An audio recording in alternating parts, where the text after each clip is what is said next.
this is an iHeart podcast. Guaranteed human. Brought to you by the Spam brand.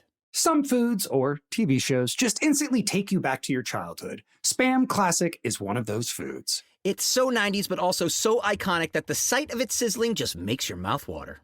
Back then, we had Spam Classic, but today, there are 12 irresistible varieties to choose from. It's like picking your favorite Boy Meets World episode. Impossible. There's Korean barbecue flavored, jalapeno, and 25% less sodium, just to name a few. Spam brand. Sizzle pork and Learn more and get sizzling at spam.com. This is Danielle Fishel. Ryder Strong. And Will Friedle from Pod Meets World. You know what I didn't expect? Becoming best friends with Chewy's customer service. Oh, been there. I've chatted with them as late as midnight. They actually get pet people. And if Pickles or Lucky hate something, I just send it back. 100% satisfaction guarantee gives you a whole year to make a return. No questions asked. Meanwhile, I'm over here ordering everything for Bill and Brunch. Food, treats, beds, toys. Because Chewy has over 100,000 products to choose from. And it shows up in like a day. I mean, my dog Sammy thinks the delivery driver is her personal assistant, and I'm not sure she's wrong. It's not just for dogs and cats either. They've got stuff for birds, fish, reptiles. The list goes on and on. And the health side is huge for me, too. Prescriptions, pet insurance, telehealth vet visits. They're even opening vet clinics now. My cat pretends he doesn't care, but he benefits. Chewy just makes the whole pet parent thing easier. For life with pets, the answer is Chewy. Save $20 on your first order with free shipping at chewpanions.chewy.com/world. Welcome to Stuff You Should Know, a production of iHeartRadio.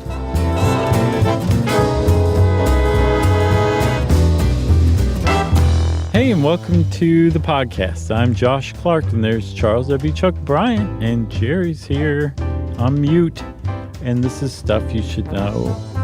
Good day. Why are you doing an Australian greeting? There's pubs in Australia. Okay. Okay? Fair enough. Okay.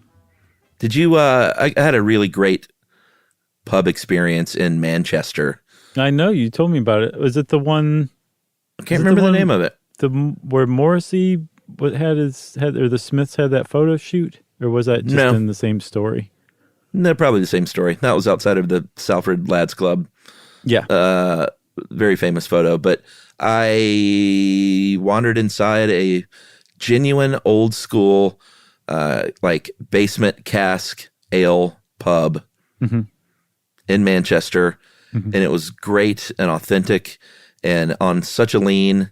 Like, I've never seen a floor this slanted in my life that wasn't like House of Tricks. Oh, I remember those. Isn't that in the end of Grease? I don't know. I haven't seen Grease in a long time. Because I need a man. I don't remember that. Did they go into a leanie house? Yeah, I believe they do, or a bouncy house or rolly, something like that. Yeah. Yeah, this one is so leany that you felt like if you were in the front of the pub and put your pint on a table, it may actually slide. Wow. It was really leany. So the point of going to this pub was to get so bent that everything's straightened out for you. I don't know. No, I had a couple of beers. It was just great. And I just, I'm a sucker for that kind of stuff. Really old places and having a beer in an old place. Yeah, I love it. Definitely. Yeah, I had a couple of nice pub experiences too. I went to one, I can't remember. It was in Dublin, right down from the Guinness factory. I don't remember the name of it, but it was super old. It was a really old pub, and I wish I could remember the name, but shout out to that pub that I can't remember. But I'm with you, and I think it's not just us who appreciate pubs for their hominess. And Chuck, I believe that what you went to would be called a local, a traditional independent English pub. Yeah, a neighborhood pub. And pub, we should say, is short for public house. To the few people who didn't know that, now you do. And these things pubs are so essential to England and to Ireland, as we'll find too, that the essayist Hilaire Belloc wrote that when you've lost your inns, meaning pubs for all intents and purposes, drown your empty selves, for you will have lost the last of England. I love it. Yeah. So where did we get pubs? From the Romans. Duh. It is true.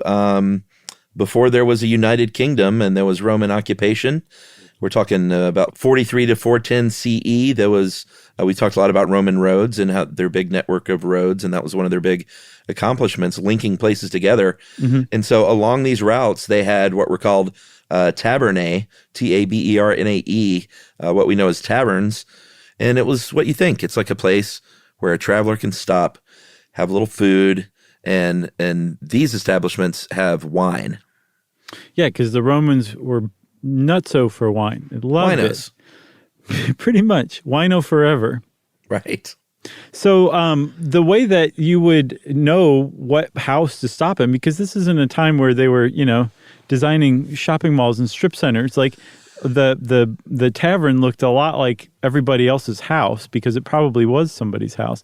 But if you were new in town traveling along this Roman road and you wanted to figure out which place was the actual tavern, you would just look for some grapevines hanging over the door. That was the basically the universal symbol among Roman occupied areas for a tavern. But when they pushed further and further west, when they got to England and occupied it, they said, well, there's not that many grapevines here. What else can we use? And they started using bushes. Right. And, we'll talk a little bit all over the place about the interesting pub names because that's kind of one of the fun things about pubs is their interesting names.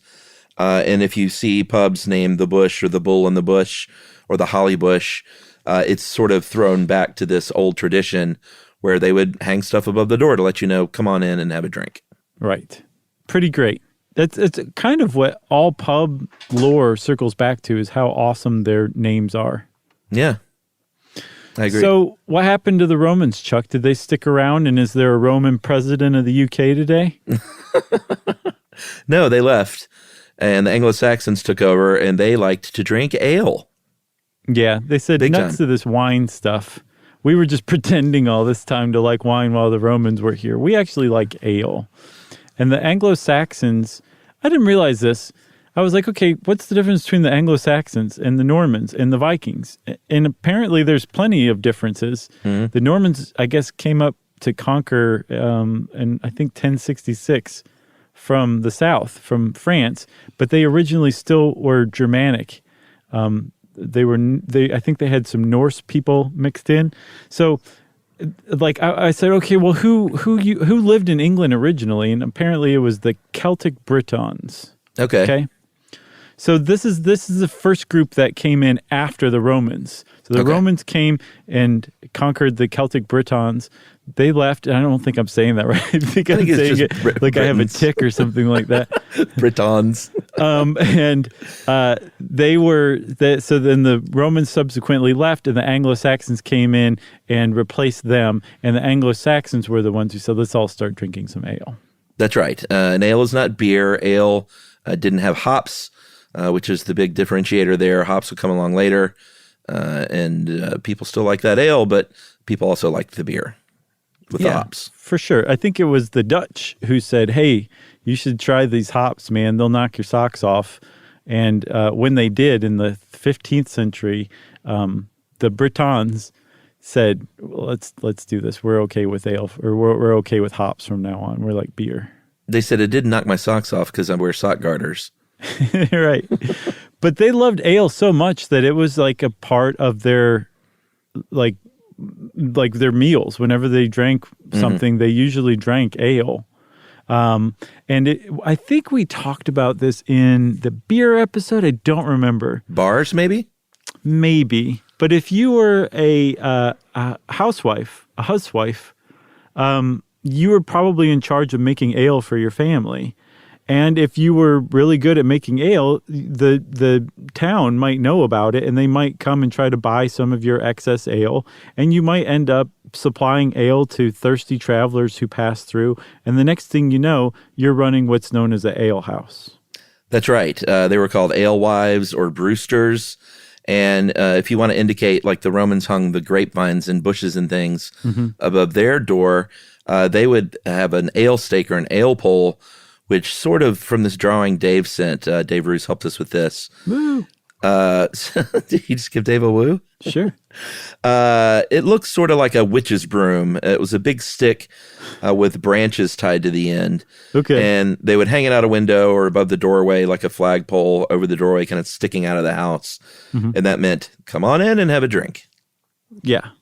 And you would it was really important to the Anglo-Saxons and other subsequent groups that kind of came over and took over England to say like the hospitality is really, really important. And they actually started to kind of regulate it a little bit, in part because alehouses became so popular that they're like, this is something we can tax, but also we don't want any kind of social issues arising from this. So I think it was King Edward the Peaceful who started passing like the first laws that regulated drinking establishments in England. Yeah, and he said, hey, how about one of these in every town or village?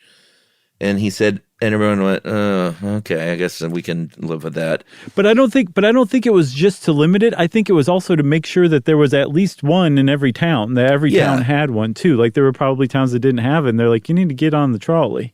Yeah, some people were probably like, hooray. And then towns that had more than one went, oh, okay. Yeah, we got to flip a coin. Yeah, exactly. And then he also moved on to say, and maybe we shouldn't drink as much as people. Mm-hmm. And everyone went, wait a minute. Like, we've been drinking ale for breakfast, literally. And he said, how about this thing? It's called a peg tankard. And it's a big, like, 2-liter drinking vessel that has these pegs, vertical pegs. Yeah. And you're only allowed to drink down to the next peg. And then you got to pass it along to your friend. And then they can drink down to the next peg. And if you drink past your peg, then you're taxed a penny. Yeah. It was a super hygienic setup. Yeah. And 2 liters, I mean, that's not that much. Well, I don't mean for like per person, but like, if I think about a 2 liter of soda, how many people were sharing that? Sure. I mean, like, I don't know, 2, 3, 4. All right. Sure. So a liter is 32 ounces? Yeah, so it's about 2 pints. No, a pint's 16 ounces. Yeah, you're right. So, yeah, it was about 2 pints. No, I'm thinking of a quart. I think a quart and a liter are pretty close. Regardless, you're right, it's not that much. It's a couple of 40s. Man. Oh, man. I haven't had a 40 since college. It's been a while. That was Man, just did you one ever of those drink things. 40s of St. Ides?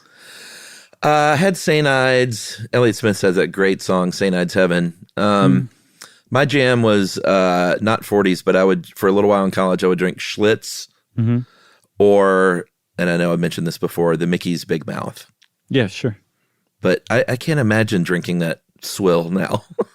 That's what I was going to say. Even at the time, St. Ides was terrible stuff. Yeah. I never understood. Even among the malt liquors that came in 40-ounce bottles, St. Ides was gross. What was the 8-ball? Old English? Old English, yes. I think that may have been tied with St. Ides. It was all pretty gross. Yeah, it really was. The early drinking days are just nothing to be proud of. No. It's like you call this orange juice, you call this a Cape Cod. Right. But now we're more refined in our old age, and we drink very tasteful small cocktails. Sure. 40 ounces at a time. I've actually dialed it back to almost nothing these days. Oh, yeah? Mm-hmm. Yeah, get better sleep. Yeah, and better next days, really. But yeah, better sleep too. Yeah, it's more the next days to me. That's why I was just like, this is not okay. Yeah, it's good. As you get older, you gotta dial that back. Didn't you say you don't get affected by it very much? What, like hangovers? Mm-hmm. Yeah, I don't really get that hungover. And if I do, then I willingly wade into those waters. Oh, I see. Yeah. You know, like I know it's coming. I'm like, you knew you were going to have, It's just one of those nights. But yeah, those are few and far between these days. You schedule a blood transfusion for the next morning? No. Should we take a break? Yeah, let's take a break and then we'll go to the Emerald Isle right after this. All right, let's do it.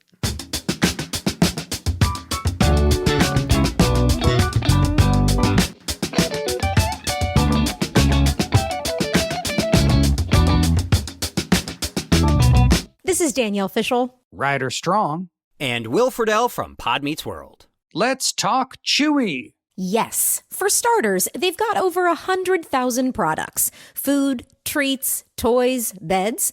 And as a dog and a cat mom, I can go to Chewy for literally anything I need, and it ships fast. And Chewy's customer service is unreal. Day or night, they're ready to help. You know what else I love?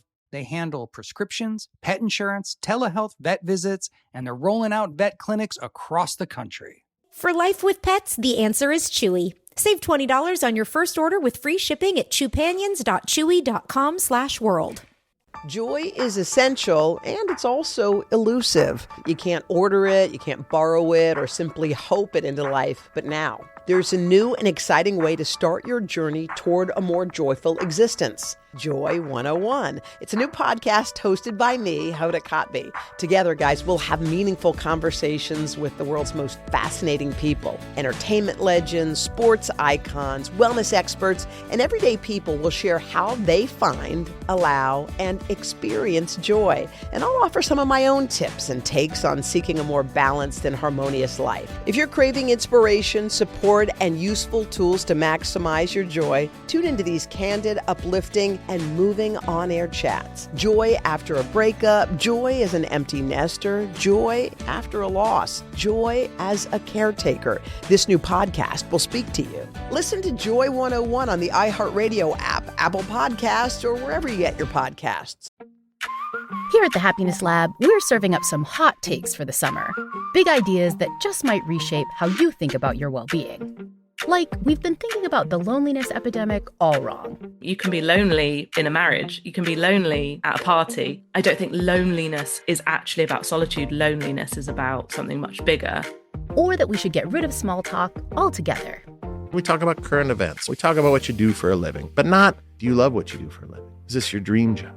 Or that the mental health crisis isn't what we think it is, and that kids today are doing better than we assume.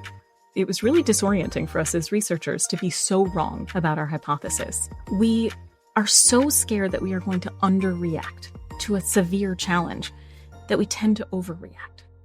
For more surprising ideas backed by psychological science, check out our new series, Happiness Hot Takes. Listen to the Happiness Lab with me, Dr. Laurie Santos, on the iHeartRadio app, Apple Podcasts, or wherever you get your podcasts. Every story has a point where it's balanced on a knife's edge. That's where we begin. For some, it's a confrontation no parent ever expects. They finally admit, we're here to take your children. The department has taken custody and we're here to take your kids. It was just shock and horror and desperation. For others, it's surviving the unthinkable.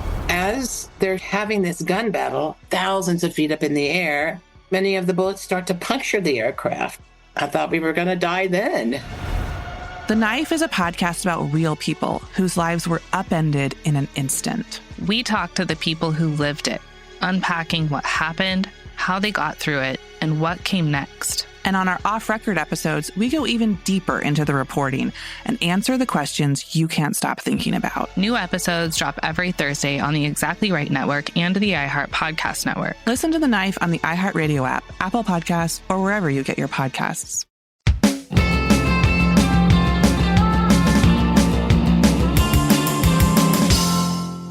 Are we in Ireland? We are in Ireland. They got pubs here. Yep. So they had their own kind of pub culture, despite the fact that the Anglo-Saxons never made it into Ireland, which I didn't realize.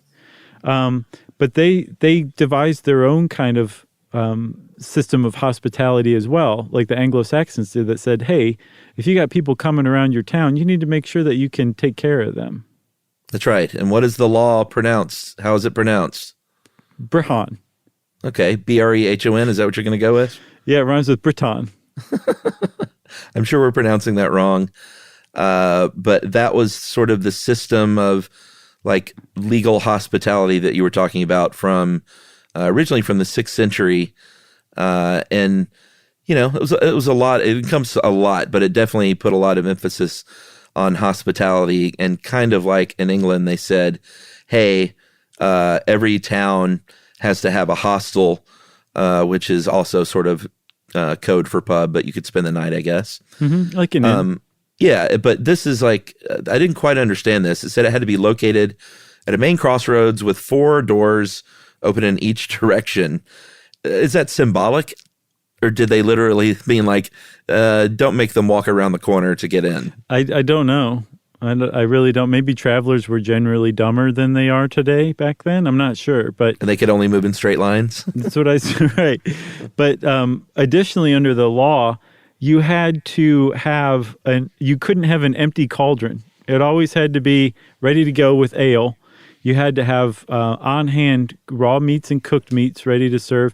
Also, animals ready to slaughter, and that any time a traveler showed up, 24 hours a day, you had to serve them. That was just, the hospitality was that emphasized. It was almost like the local Chamber of Commerce was in charge of writing the laws for that Brehon law. Yeah, 24/7. I love it. Yeah. Like Backstreet. What was that? Remember that club, Backstreet, that was open 24 hours in Atlanta? Oh, in Atlanta. Right. That was the late night place. Yes. But it was open 24 hours for real. Yeah, I didn't go there much. I didn't either. I mean, I was not living in Atlanta during its heyday. Okay, gotcha. Is what I mean to say. I gotcha. I was all about backstreets. I just didn't live there. I see. So in England, we're kind of marching forward through time. I think it was between 13 and 1600. This is when things kind of made the shift over those few hundred years from someone's home where the lady made great ale to an official, like, licensed, what we would call a pub today. I still don't think they were called public houses at this point, right? No, not until the Victorian era in I think the late 19th century. All right, but they were actually licensing places in the 1500s, and they made a distinction between the three different kinds of places where you could serve booze. The ale house, which we talked about. You could only sell ale and beer, though. Then you had your taverns, which also sold liquor and wine and food. And then the inn, where you could spend the night. Yeah, and one other really big shift that took place during that time from ale houses to common brewers with licenses was that the licenses were given to men. So the custom of making ale and eventually beer moved from women to men exclusively, basically. It was taken out of women's hands. Yeah, and it feels like an industry that's still very much male-dominated, as is the wine industry, but I know there's a lot of support behind female brewers and winemakers these days, so that's always a good thing to seek out. Yeah, well, there should be. But there were a lot of pubs per person back then. There's a census from 1557 that basically showed that there was one licensed pub for every 187 people, whereas it's about one for every 657 people today. Which, I mean, if you've been to England anytime recently, like, there are a lot of pubs there. Oh, yeah. So to imagine there were that many more back then, or that fewer people, I guess, is probably the likelier thing. Yes, same amount of pubs, just a lot fewer people. Yeah, I always love working out dumb stuff in my head live on our episodes, but there's a good example of it. We had a great episode on gin. I didn't think that was dumb, by the way. It doesn't matter. It's a combination of both, I think. More pubs and fewer people. I appreciate you. You're being very magnanimous on your birthday. Gin, we had a great episode on gin, but if you remember from that episode, in the 1700s, gin became a very sort of evil liquor. Yeah. And there were moves to ban it and limit gin drinking. But while this was going on, beer was on the rise, and England was all in on beer, basically saying, like, we're not saying don't drink. We're saying gin is bad and that ale and beer is really good. Yeah, they definitely accepted it from their ire. And there was a really good, I guess, a political cartoon. It was two different panels in it that was produced in the 18th century by William Hogarth. I think it came out in 1751. And on one side is Beer Street on the left side.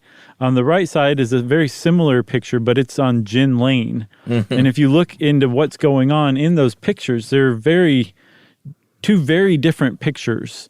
And Gin Lane, it's basically like just has been ravaged by gin. There's a mother who's like, her child is toppling over a wall where it had just been breastfeeding because her mom is now like trying to figure out how to buy some gin.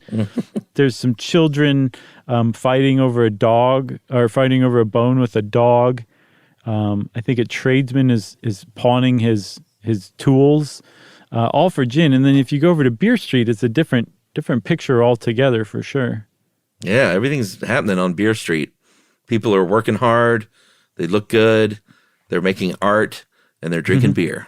But what's funny is if you look closely on Beer Street too, there's stuff that's it's struggling a little bit too. There's like boards over one window.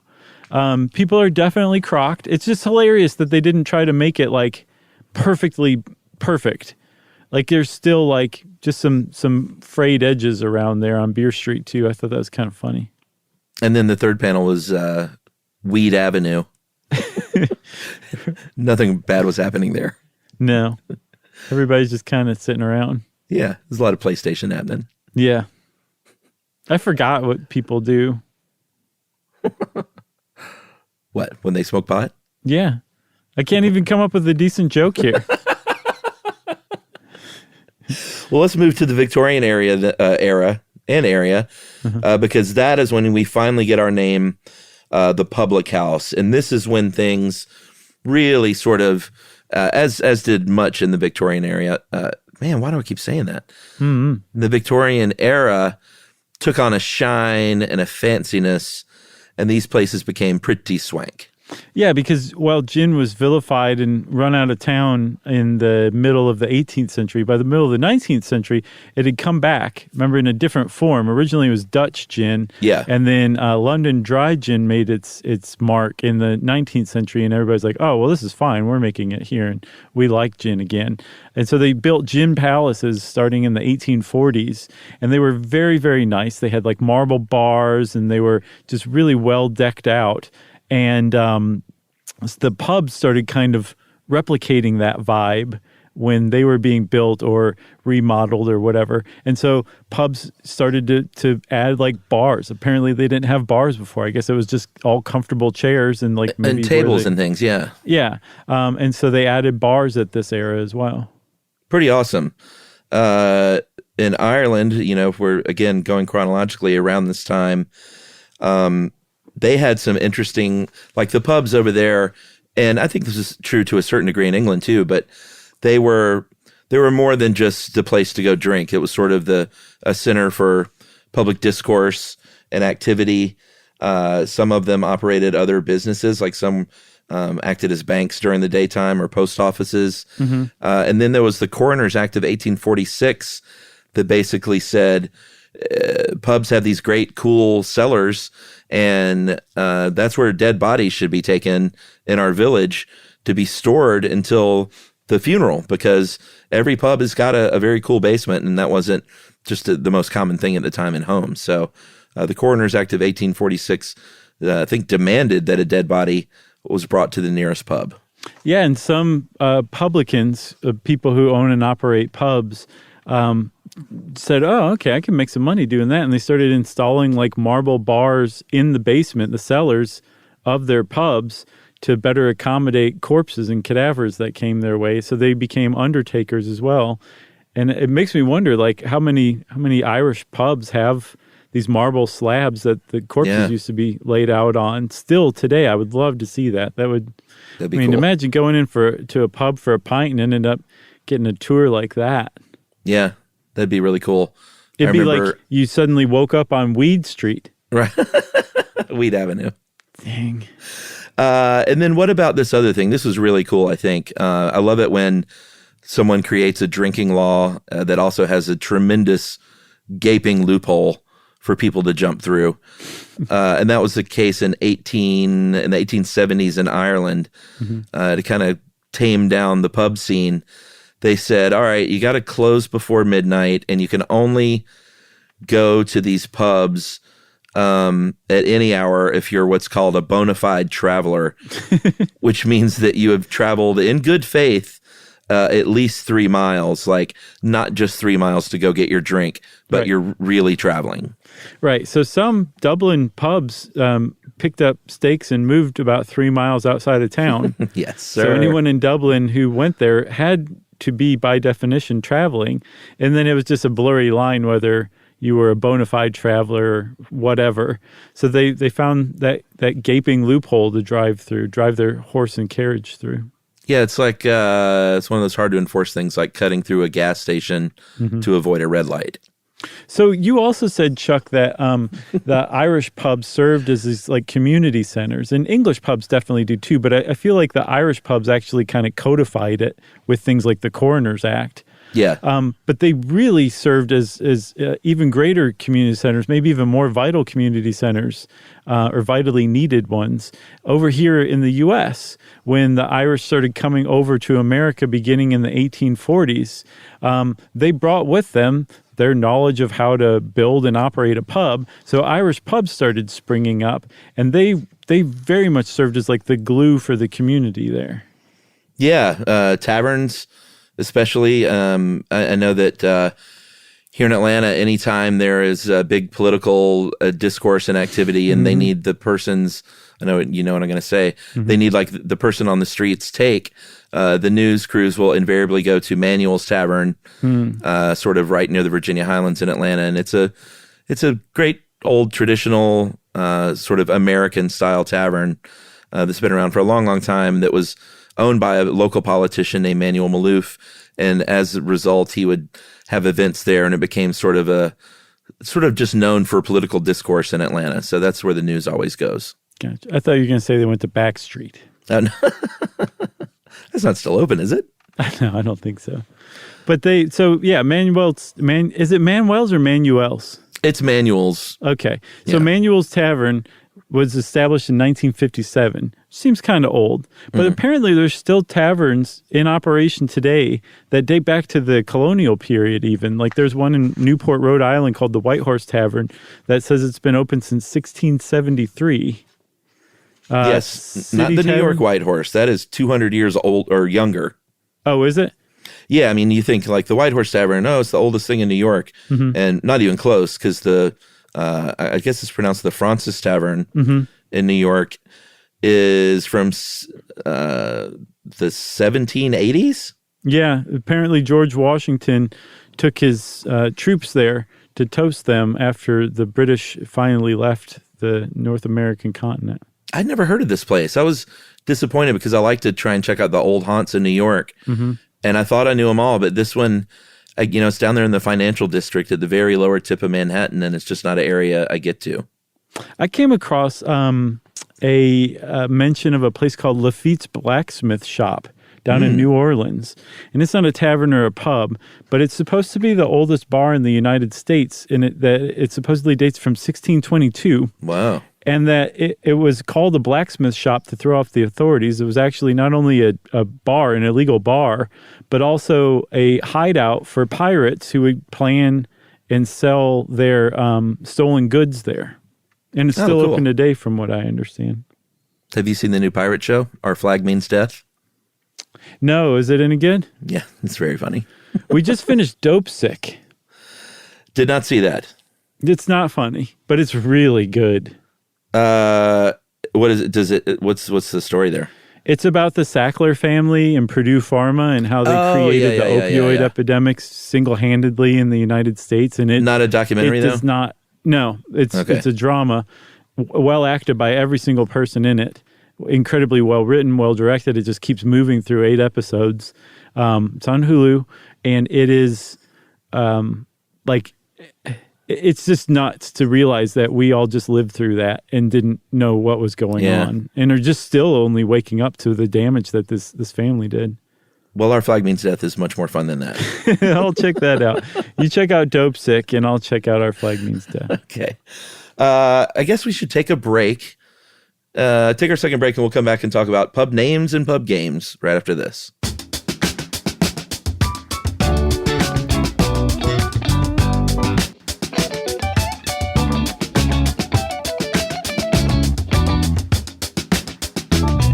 This is Danielle Fishel, Ryder Strong, and Will Friedle from Pod Meets World. Let's talk Chewy. Yes. For starters, they've got over 100,000 products. Food, treats, toys, beds. And as a dog and a cat mom, I can go to Chewy for literally anything I need, and it ships fast. And Chewy's customer service is unreal. Day or night, they're ready to help. You know what else I love? They handle prescriptions, pet insurance, telehealth, vet visits, and they're rolling out vet clinics across the country. For life with pets, the answer is Chewy. Save $20 on your first order with free shipping at chewpanions.chewy.com/world. Joy is essential, and it's also elusive. You can't order it, you can't borrow it, or simply hope it into life. But now, there's a new and exciting way to start your journey toward a more joyful existence. Joy 101. It's a new podcast hosted by me, Hoda Kotb. Together, guys, we'll have meaningful conversations with the world's most fascinating people. Entertainment legends, sports icons, wellness experts, and everyday people will share how they find, allow, and experience joy. And I'll offer some of my own tips and takes on seeking a more balanced and harmonious life. If you're craving inspiration, support, and useful tools to maximize your joy, tune into these candid, uplifting, and moving on-air chats. Joy after a breakup, joy as an empty nester, joy after a loss, joy as a caretaker. This new podcast will speak to you. Listen to Joy 101 on the iHeartRadio app, Apple Podcasts, or wherever you get your podcasts. Here at the Happiness Lab, we're serving up some hot takes for the summer. Big ideas that just might reshape how you think about your well-being. Like, we've been thinking about the loneliness epidemic all wrong. You can be lonely in a marriage. You can be lonely at a party. I don't think loneliness is actually about solitude. Loneliness is about something much bigger. Or that we should get rid of small talk altogether. We talk about current events. We talk about what you do for a living, but not, do you love what you do for a living? Is this your dream job? Or that the mental health crisis isn't what we think it is, and that kids today are doing better than we assume. It was really disorienting for us as researchers to be so wrong about our hypothesis. We are so scared that we are going to underreact to a severe challenge that we tend to overreact. For more surprising ideas backed by psychological science, check out our new series, Happiness Hot Takes. Listen to the Happiness Lab with me, Dr. Laurie Santos, on the iHeartRadio app, Apple Podcasts, or wherever you get your podcasts. Every story has a point where it's balanced on a knife's edge. That's where we begin. For some, it's a confrontation no parent ever expects. They finally admit, we're here to take your children. The department has taken custody and we're here to take your kids. It was just shock and horror and desperation. For others, it's surviving the unthinkable. As they're having this gun battle, thousands of feet up in the air, many of the bullets start to puncture the aircraft. I thought we were going to die then. The Knife is a podcast about real people whose lives were upended in an instant. We talk to the people who lived it, unpacking what happened, how they got through it, and what came next. And on our off-record episodes, we go even deeper into the reporting and answer the questions you can't stop thinking about. New episodes drop every Thursday on the Exactly Right Network and the iHeart Podcast Network. Listen to The Knife on the iHeartRadio app, Apple Podcasts, or wherever you get your podcasts.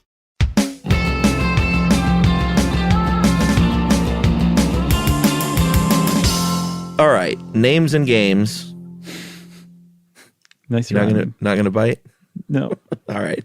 One of the fun parts about pubs is their names. Some of the names at the beginning, like we mentioned, the broom that they would put out front. Sometimes they got tired of that and they would just put out other things, like a boot or a copper kettle, and that's where you would have pub names like the Boot or the Copper Kettle. Especially if you were an illiterate population at the time, which a lot of people were for a lot of the history of pubs.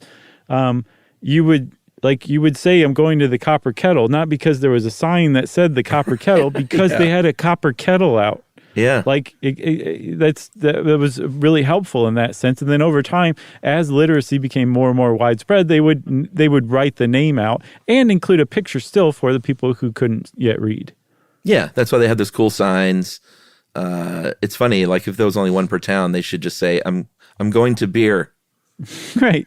That's all they needed to say. Going to ale house. But those pub names, they are really weird in a lot of cases. Even if you are English, you might think some of them are really, really weird. And a lot of times you can kind of trace the history of that town or that area through the name of the pub. A lot of times they trace the larger history of England, like the push and pull between Catholics and Protestants, the push and pull between the monarchy and like Cromwell and his cronies during the English Civil War. Like the names kind of reflect these changes over time in some ways too. Yeah, I think it was King Richard the Lionheart during the Crusades. There are a lot of these pubs that were on the routes of the pilgrimages and soldiers making their way over there. And so you would see there was one that's, I think, still around called Ye Old Trip to Jerusalem, little on the nose. And another one called The Saracen's Head, also on the nose. Yeah. I saw that Ye Old Trip to Jerusalem. They have like caves underneath the actual current structure that they still use for seating today that are definitely dated back to the 13th century. Oh, wow. Yeah. So, I mean, like, it's legit. Some of the other names that kind of have come along, like I was saying, when Cromwell and his puritanical people took over, and I'm sorry, I misspoke. That wasn't during the English Civil War. This came later, I believe.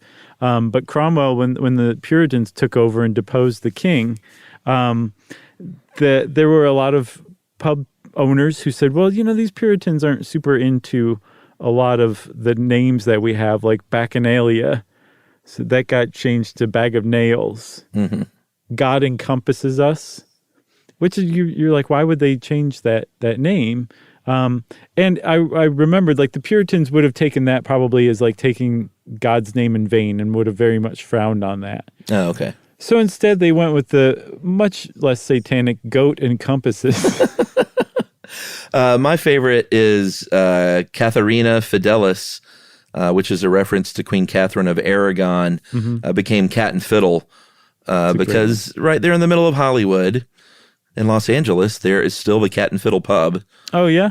Yeah, and it's a place I used to go to. And back then, I don't know if this is still the case, but back then there were not rumors, but verified accounts of Morrissey hanging out at the Cat and Fiddle during the day drinking Guinness.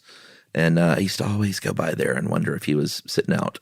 Yeah? Would you like just put your hands on the window and look inside? No, they had this great sort of hidden outdoor courtyard. I see. Off the street that was really, really lovely. But I had some really good times at the Cat and Fiddle back in the day. And it's still around, I think.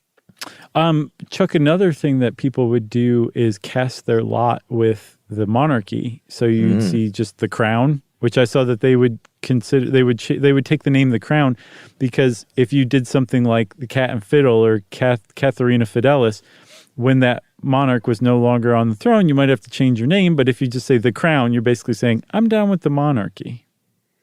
Yeah. And the Crown, I think, is one of the more common pub names. It's number 2 from what I saw. Number 1 is Red Lion, which comes from all sorts of coats of arms. And Royal Oak is number 3 after the tree that King Charles II hid in from Cromwell and his Protestant cronies. I did look up, there are a bunch of websites that have like the top 20 weirdest names or whatever. Yeah. And I was looking through, there was one that was pretty good. Like sometimes it was what the people did way back when. There's one called the Blacksmith and the Toffee Maker. So it was kind of on the nose. Man, can you imagine living in town with like a bona fide toffee maker? Yeah. I love toffee so much. I'd just live there. I'd live outside of their house. One's called the Job Center. And this is in Deptford. For real? Yeah, and it was a former job center, and they just renamed it the Job Center. Oh, okay. And then what is I can't find the one with a really long name that was kind of fun. Here's one, the Camel and Artichoke. That's pretty fun. It's a good one. Or the Pyrotechnist's Arms. Well, that was a big one. So there was probably a fireworks factory around there. Is that correct? What it says. Yeah, it was built on the side of a fireworks factory. Yeah, so clearly that was a fairly recent one, but it follows a longstanding tradition. Like if you served carpenters, you'd call your place the Carpenter's Arms. Yeah. Or the Golden Fleece, if you had like a bunch of wool workers who frequented your place. Or if like if you set up shop to attract like the sporting types, you'd have like the Fox and the Hound or something like that. Yeah, the Dog and the Duck. The Lady and the Tramp. The Lady and the Tramp, where you can share spaghetti with no silverware. That's right. It's very cute. You end up kissing in the end. So you said names, but the second half of your titillating rhyme said games. It promised games. What kind of games are you delivering on? Well, of course, darts. I used to be quite a dart enthusiast and played in dart leagues. Oh, really? Through college, and then in my post-college, I guess, early 2000s Atlanta stay for a few years before I moved back to LA. I was still into darts. Loved it. I think we should do a whole podcast on darts. When I moved to LA, they had nothing but the soft tip electronic game darts, which is that's not good. No, you can't even do that. So I didn't even bother. So I kind of fell out of playing. But my friend Justin, who I've referred to a bunch, who is still very big into darts and one of the best dart players around. He does quite well in like regional tournaments and like stuff like that. Well, does so much fun. Mr. Fancy Pants Justin, who's so good at darts, know that it originated with English archers? I don't even know if he knows the history. I'm going to ask him. Oh, you got to tell him. And don't tell him I called him Mr. Fancy Pants. I won't. He doesn't care. So he raises chickens. Apparently it did. That's right. And sells wine. They apparently it was English archers who would like draw targets on oak casks behind the bar and would shorten their arrows and use those to kind of keep their marksmanship steely edged. That's right. And you know what? I feel bad. The other day I thought about mentioning he and Melissa's wine shop without saying the name because we say so many names of places, and this is one of my oldest friends. So here in Atlanta, in the neighborhood of Kirkwood, you can go to Dom Beju's wine shop. Nice. Melissa's Portuguese and Dom Beju's is Portuguese. They have a great selection of Portuguese wine, but all kinds of great wine. And new dude that they just hired, I just met the other day. I was talking to him for a minute, and he went, "By the way, big stuff you should know fan." Oh, yeah? Yeah, so we chatted up for a little while, but you were more likely to see me there than anywhere in Atlanta if you ever want to stop by. There's a 30% chance I'm there. And it's conveniently located in the old Backstreet building. It is conveniently located next to the police station. Oh, is that convenient? Yeah. I guess so for the police. Yeah, but here's the deal. You're next to a police station. They're either just getting off work and they don't want to be bothered, or they're just getting on duty and they don't want to be bothered. I guess you're right. So it's kind of the perfect place to drink. I guess so. You just sit outside and drink and mock them as they come, to and fro. Yeah, and I can walk home or ride my bike. Oh, well, there you go. So it's convenient for you is what you're saying. That's right. So another game, Chuck, is Skittles. Yeah, I didn't quite get this. It's very easy. It's a bowling game, but instead of 10 pins, you have 9 pins. And instead of a ball, you have a disc that is about the shape and size of a cheddar cheese wheel. Oh, okay. You just roll it at the pins. All right. In the South, they call that tire bowling. That's great. I could totally see people doing that, too, in the South. And then there's one other one. I mean, darts really rules all I think of it there for pub games. Yeah. But something called Bat and Trap, Dave dug up as an outdoor pub game that seems to be a sort of early version of cricket. It's pretty neat. I watched a video of it, and these people seem to be taking it quite seriously at the pub. But there's like a little gadget that holds a ball, and you tap one end of the gadget, which knocks the ball into the air, and then you hit the ball. And it looks very much like you're using a cricket bat. I'm not sure if it's called a bat or not. And then the other people field the ball, and rather than being out or not, it's now their turn to knock down a target that's located a ways away from them where you just batted with the cricket bat. Bocce's big here in the States at bars now. It has a tad bit of an element of bocce to it, but knocking things down with bocce. So I guess bocce and dominoes plus cricket equals bat and trap. Plus beer. That's right. Oh, yeah. You're not going to play bat and trap unless you've been drinking. That sounds like fun. I think you'd be like, what? What is this? So should we wrap it up with what's happening with pubs these days? Yes. So the decline started a while ago. Dave mentions the late 19th century, and this is when sort of the first move of what people see as the beginning of the end for the all-encompassing neighborhood pub is when brewers struck up deals with pubs to only sell their beer, and they became known as tied houses because they were tied to the one brand. And in the 1890s, it's hard to believe this is happening that long ago, but 90% of the pubs in the big cities were tied houses. Yeah, and it just kept going and going and escalating through the 20th century too. And Parliament said, this sounds really weird. Like we need to get a handle on exactly how widespread this tied houses thing is, because a bunch of the brewers started kind of consolidating into mega breweries. Yeah. And they found that 75% of all of England's pubs were under the thumbs of 6 brewers. And by far, Bass controlled the most. They had 7,300 pubs that were tied to them. And here's the thing, like if you have a pub that's tied to you, all they can do is sell your merchandise. All they can do is use glasses with your logo on it. All they can do is sell your beer. And you basically set the price whatever you want. It's almost like having a franchise, basically. And so Bass had 7,300, Whitbread had 6,500, and Courage had 5,100. And then there were just 3 other brewers that owned the rest of them. And that has a really homogenizing effect on everything. It's kind of like, wherever, if you drive to any town in the United States, you're going to find like an Old Navy and a TJ Maxx and the same everything.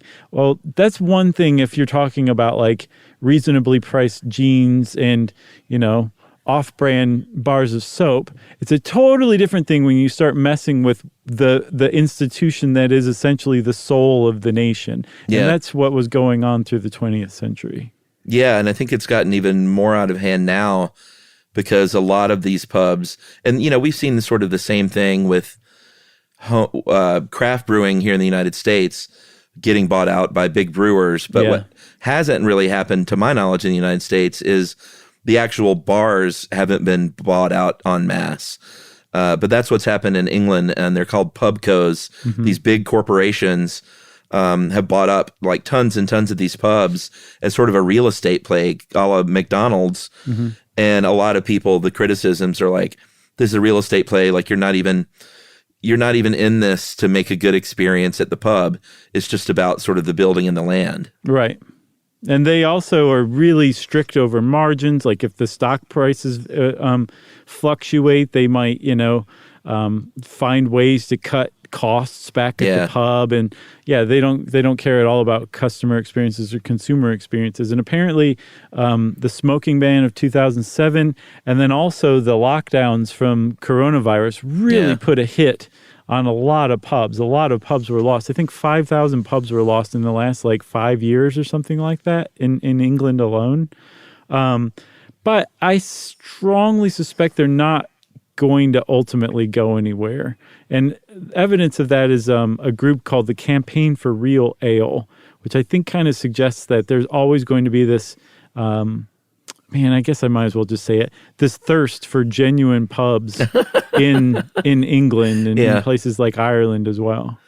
Yeah, so they're trying to kind of go back to that throwback to where it was true ale or real ale before it was hopped up and carbonated like beer is. And that sort of, cask condition ale in the basement type of thing run by a cellarman, or I guess you would say a cellar person these days, hopefully. Mm-hmm. And there's a push to get those going.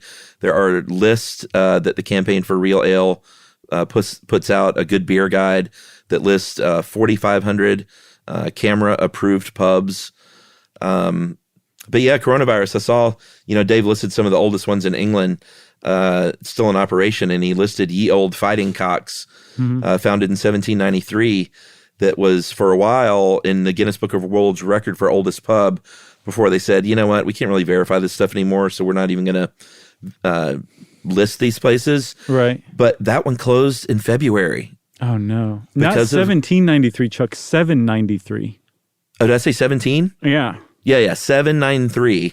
And it closed? It closed in February, and the owner, they still use the word publican. He said, I'm just a publican. I'm not a politician. Mm-hmm. And so he was kind of just speaking to the lockdowns. And, someone else will probably open it up. PETA has gotten involved and said, you should open it up and change the name from Ye Old Fighting Cocks and only serve vegan food.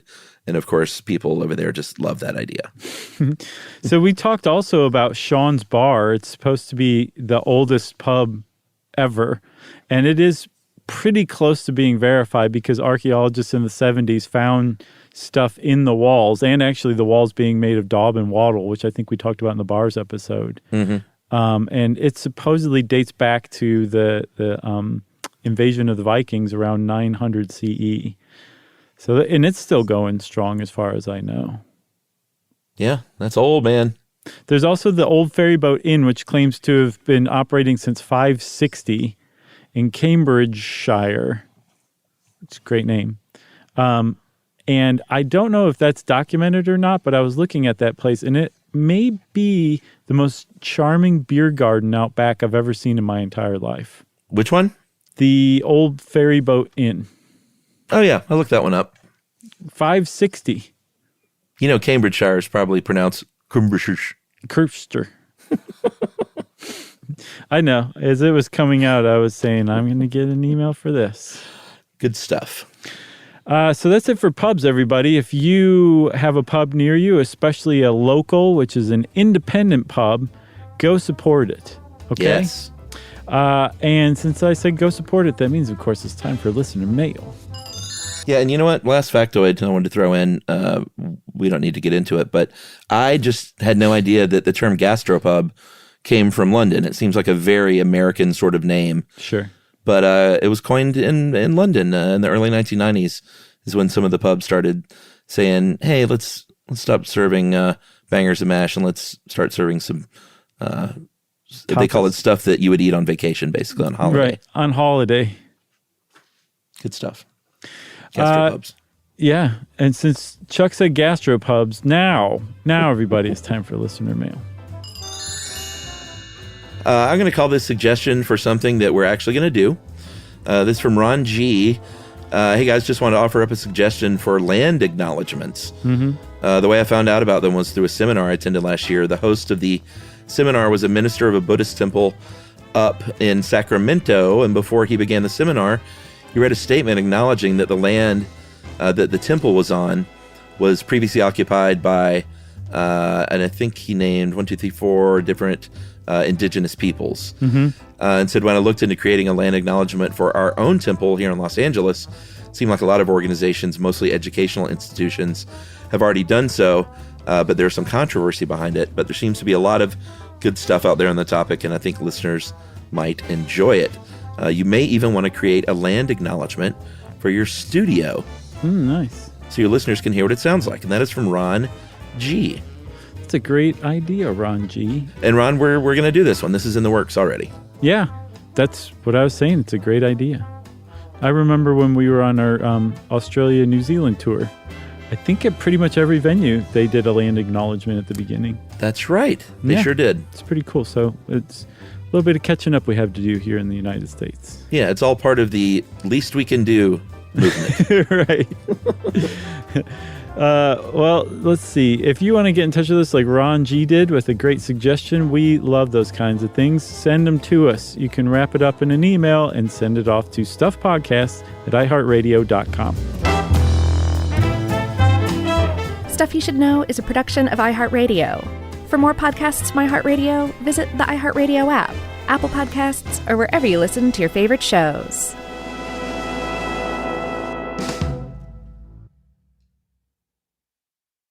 This is Danielle Fishel. Ryder Strong. And Will Friedle from Pod Meets World. Let's talk Chewy. Yes. For starters, they've got over 100,000 products. Food, treats, toys, beds. And as a dog and a cat mom, I can go to Chewy for literally anything I need, and it ships fast. And Chewy's customer service is unreal. Day or night, they're ready to help. You know what else I love? They handle prescriptions, pet insurance, telehealth, vet visits, and they're rolling out vet clinics across the country. For life with pets, the answer is Chewy. Save $20 on your first order with free shipping at chewpanions.chewy.com/world.